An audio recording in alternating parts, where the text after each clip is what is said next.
अस्सलामुअलैकुम वरहमतुल्लाहि वबरकातुहू। कैसे हैं प्यारे दोस्तों, उम्मीद है कि आप अच्छे होंगे। दोस्तों, एक भाई ने सवाल किया है कि अगर हमने फ़जर की नमाज़ नहीं पढ़ी तो क्या हमारी जुमा की नमाज़ हो जाएगी।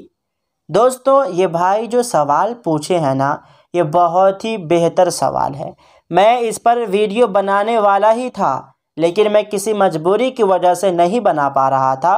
दोस्तों, तो ये जो मसला है ना, ये बहुत बेहतर मसला है। मैं जहाँ पर अभी रहता हूँ, एक वाक़या मैं आपको बताऊँ। मैं जहाँ पर अभी रहता हूँ तो मेरी मस्जिद में एक दादाजी हैं, वो नमाज़ पढ़ने जुमा के दिन नहीं आते हैं। तो उनसे मेरा लगाव थोड़ा है। पाँचों वक्त की नमाज़ में वो आते हैं, और कभी कभी फ़जर की नमाज़ में अगर वो नहीं आते हैं तो वो जुमा में भी नहीं आते हैं। ये मैं कई दिन देखा हूँ, इसलिए कि जुमा के दिन हम लोग जो है फ़जर की नमाज़ के बाद घूमते हैं, चाय वगैरह साथ में पीते हैं। तो वो फ़जर में नहीं आते हैं, तो मैंने देखा कि वो जुमा में भी नहीं आते हैं।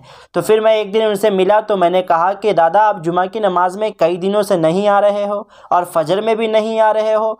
तो दादा ने कहा कि बाबू, मेरी फ़जर की नमाज़ छूट जाती है ना, तो हम जुमा की नमाज़ कैसे पढ़ने आए। फिर मैंने दादाजी से कहा, दादा क्या आप ये सोच रहे हो, बिल्कुल गलत बात है। आपको पहले बताना चाहिए कि ये बातें हैं। मैं तो सोचा कुछ मजबूरी है, इसकी वजह से आप नहीं आ रहे हो। फिर मैंने दादाजी को सारी बातें बताई कि ऐसा कुछ भी नहीं है। तो फिर उनको ये मसला समझ में आया, अब वो जुमा की नमाज़ पढ़ने आ रहे हैं। दोस्तों, बात जो हम कर रहे थे वो ये कर रहे थे कि क्या अगर हम फ़जर की नमाज़ नहीं पढ़े हैं किसी मजबूरी की वजह से या फिर जानबूझकर, वैसे अभी ठंडी का मौसम है, बहुत कम लोग मस्जिद में आते हैं, तो अगर हमने फ़जर की नमाज़ नहीं पढ़ी तो क्या हमारी जुमा की नमाज़ हो जाएगी।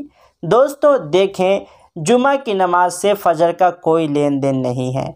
आप ये समझें कि एक नमाज से दूसरी नमाज का कोई लेन देन नहीं है, बल्कि एक नमाज से दूसरी नमाज के लिए कोई शर्त व मशरूत नहीं है। यानी आपने फ़जर की नमाज नहीं पढ़ी तो आपकी ज़ोहर की नमाज नहीं होगी, आपने ज़ोहर की नमाज नहीं पढ़ी तो आपकी असर की नमाज नहीं होगी। ऐसा कोई शर्त व मशरूत नहीं है कि एक नमाज को आपने छोड़ दिया तो दूसरी नमाज भी आप नहीं पढ़ सकते हो। देखिए दोस्तों, आपने फ़जर की नमाज़ छोड़ी है तो फ़जर की क़ज़ा आपको अदा करना है, वो ज़िम्मेदारी आपकी है।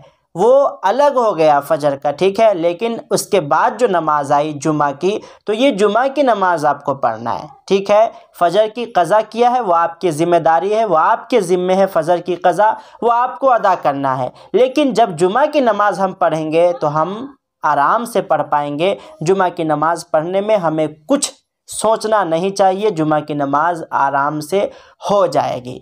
फ़जर की क़ज़ा की है तो फ़जर की क़ज़ा अदा करें, जुमा की नमाज़ पढ़ें। ऐसा कुछ भी नहीं है कि फ़जर की नमाज़ नहीं पढ़े हैं तो जुमा की नमाज़ नहीं होगी, या आपकी गलत फ़हमी है। तो उम्मीद है कि आपको मेरी बात समझ में आ गई होगी।